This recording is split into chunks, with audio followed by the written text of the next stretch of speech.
Dune Part 2 is coming on March 1st. Are you ready for it? After seeing the trailers, one of the most exciting aspects of this film is what it looks like. And we have a feeling that this movie will exceed our expectations when it comes to cinematography. From IMAX cameras, infrared scenes, and of course those sandworms, we've got the details on what will make this movie look so epic. Let's get into it. You couldn't get amazing cinematography without an amazing cinematographer. When it comes to cinematography, Dune Part 2 has plenty to live up to. After all, Greig Fraser won the 2022 Academy Award for Best Cinematography. Fraser is back once again, so we can expect a similar visual vibe to what the first movie gave us. Yet, we have reason to believe that this one will be even more visually impressive. Back in 2021, when they had just started the ball rolling for the franchise's second installment, Fraser told Entertainment Weekly, quote, "I've read the script and I'm more blown away than I was by part 1.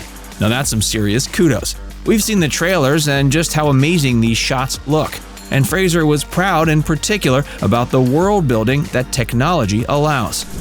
I mean, what is super exciting now is you can convince everybody that that's possible. It's no surprise that returning to the Dune set after wrapping one movie and starting on the next must feel like you're entering a new world. It was a dream to return to the world of Dune.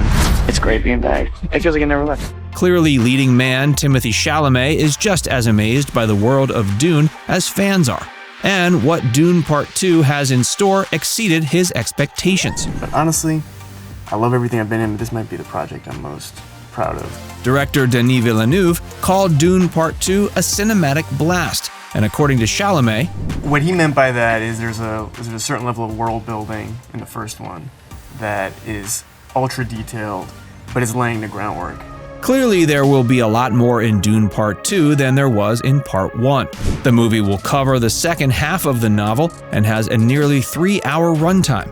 There will be time jumps, intense action scenes, and a lot more to learn about the in-world politics.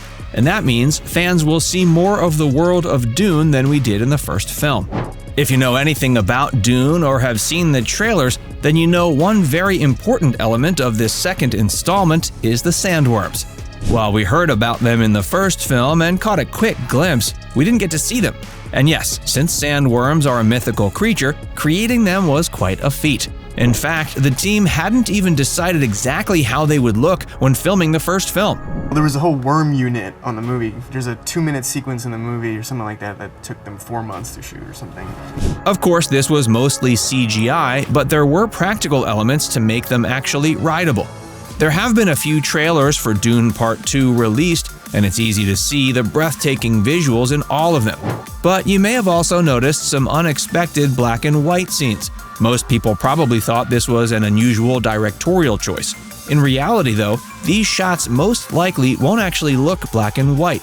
Instead, they're scenes that were filmed in infrared.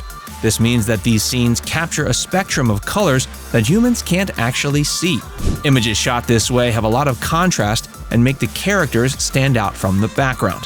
This gives a really unusual effect. And while it's unclear at this time how and exactly why they chose to shoot some scenes this way, it's certainly going to add to the drama. This movie was made to be seen in the theaters. In fact, it was made to be seen in IMAX. During the early stages of filming, director Denis Villeneuve spoke to Collider about using more IMAX cameras. He said, "Definitely. Greig Fraser and we fell in love with this format.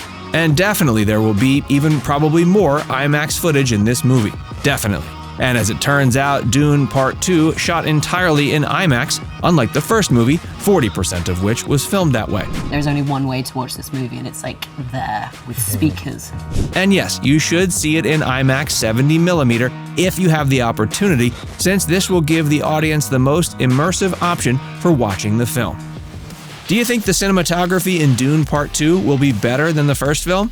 Do you plan on seeing it in IMAX? Let's discuss in the comments. And for more updates on all the best upcoming movies, make sure to like and subscribe to The Things.